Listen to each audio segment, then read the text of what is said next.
In this video, I'm going to teach you my 5 secrets for swerving jerks and narcissists and avoiding toxic relationships to finally manifest your dream relationship that you have been waiting for so long.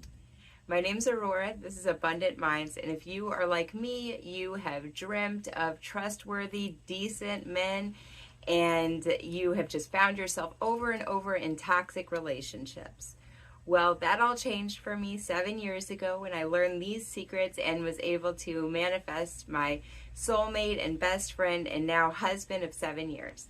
So stick around, I will give you all my secrets, and at the very end of the video I'm actually going to give you my 5 exact affirmations that I use to manifest my dream relationship. So let's get into it.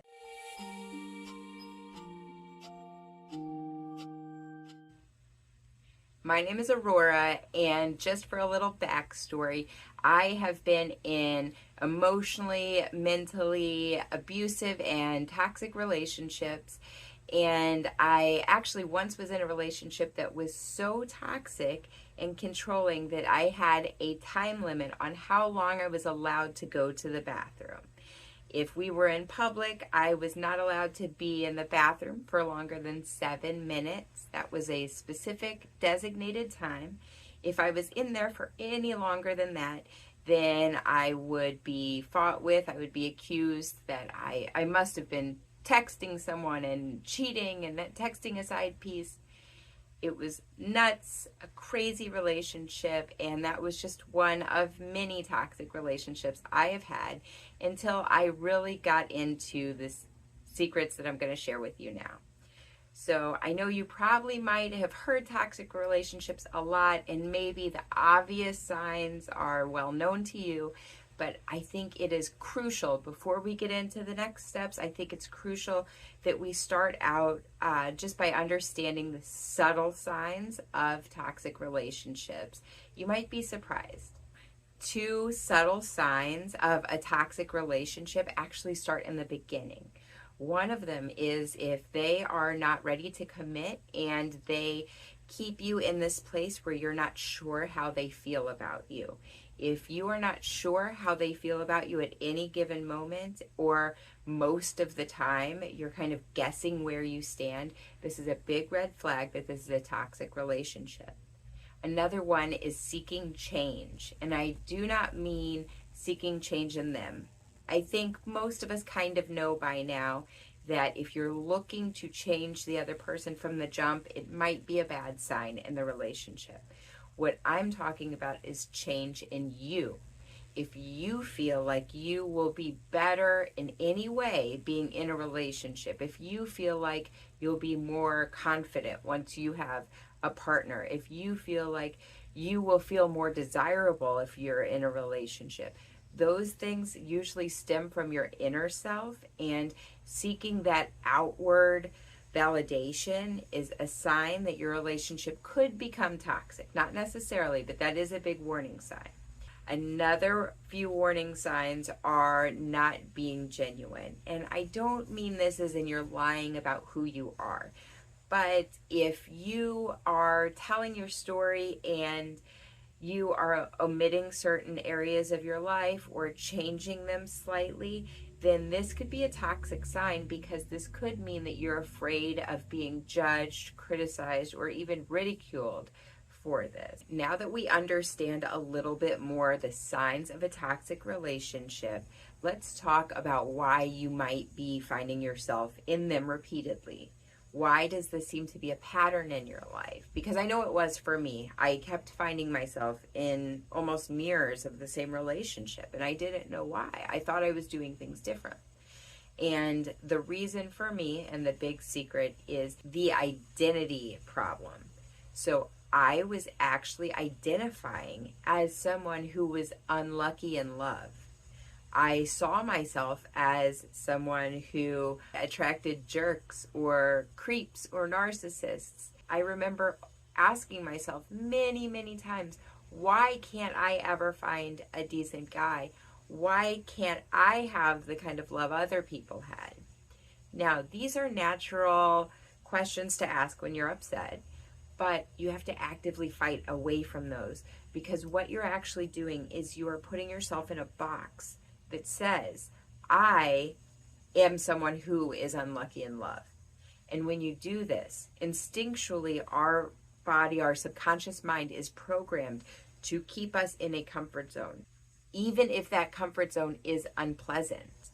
So what you might be doing is saying, I am always unlucky in a relationship. I'm unlucky in love. I find the wrong guys. And you're used to a certain level of unhappiness in your relationship. Well, subconsciously, you might be making those choices to propel that narrative forward and to maintain that, because that is what seems normal to you.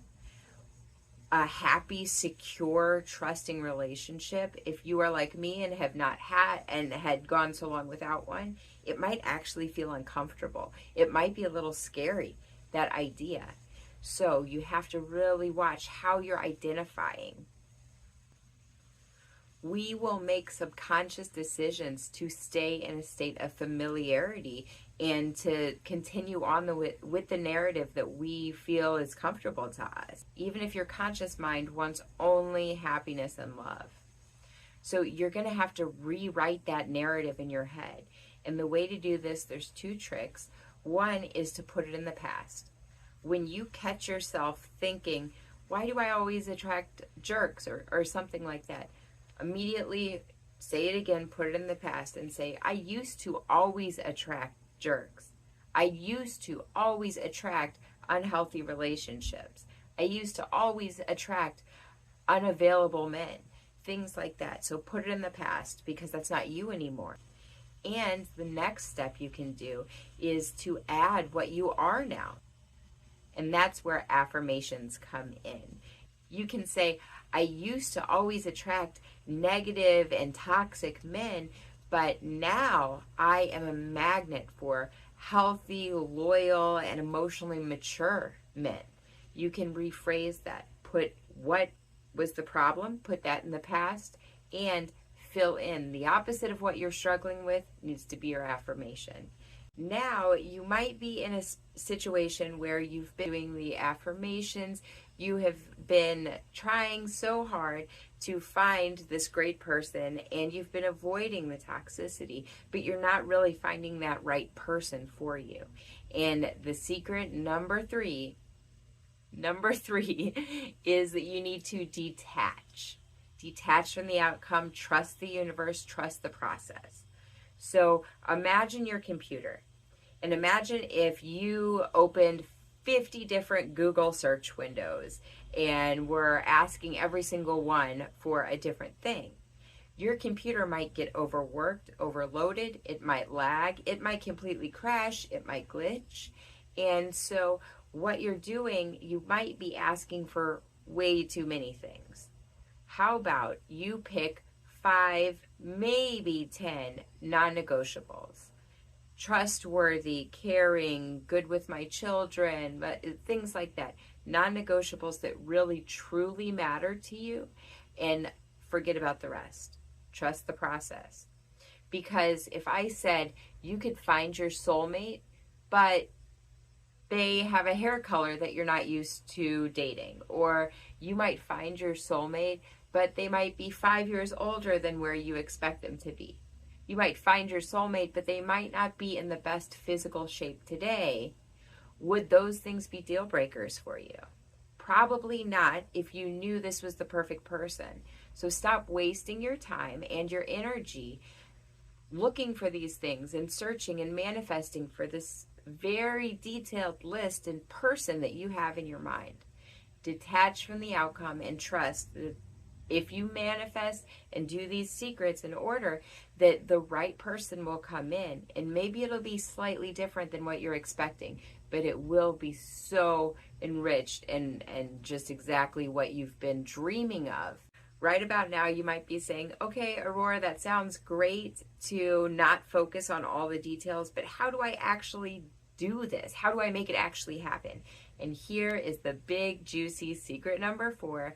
And that is that you need to manifest. And not manifest as in imagine the exact perfect man like you're building a sim. You need to manifest situations and focus on the details. That's the secret. So if you are wanting and dreaming of this funny, witty, smart man who's gonna make you laugh so hard your cheeks hurt, then imagine that. Just imagine that you are at a dinner date and imagine yourself there with this very great person. You're having a great time, and focus on the feelings, not the visuals. Focus on how it would feel to be sitting at this table and laughing so hard your cheeks hurt. How would it feel inside to be having this very stimulating conversation? Would it be refreshing? Would you feel relieved and refreshed that you have this great companion to talk to? And by the same token, you could do it with trustworthy. If you've had situations where you've been cheated on a lot or trust was an issue, then imagine that you are with someone and they go out with their friends for an evening, and imagine what it would feel like if you had stayed home but the man was trustworthy this time. Imagine that feeling of thinking that your partner is out somewhere but feeling complete trust and complete peace and relief, knowing that you don't have to worry. They aren't doing anything that you would have a problem with. Now, it may feel strange at first. I get it. It may feel strange to be, well, I'm just imagining I'm sitting at this dinner table laughing. That's a weird thing to manifest. And here's what I think about that. Does it matter if it's weird, if it's going to work? Do you care how weird it may feel the first time if in 6 months you're going to meet the person of your dreams? I don't think so. I wouldn't. I didn't care. I did it. I thought it was kind of silly the first couple times, but 7 years later, I'm just very happy I did that silly little manifestation about my cheeks hurting, because he makes me laugh every single day.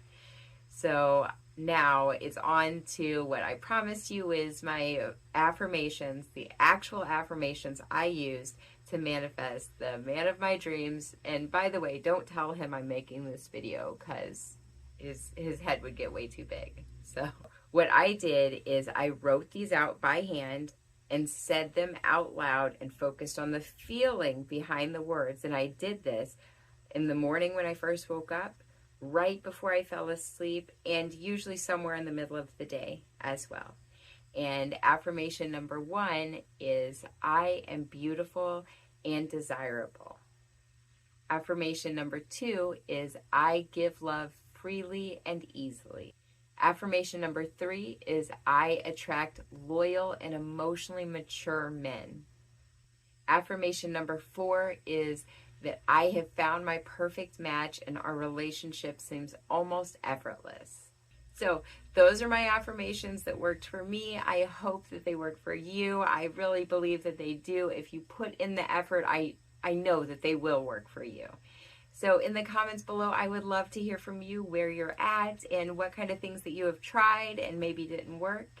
Also, if you like this kind of content, please like and subscribe if I am your tribe and you'd like to see more. I'm Aurora. This is Abundant Minds, and have a beautiful, wonderful day.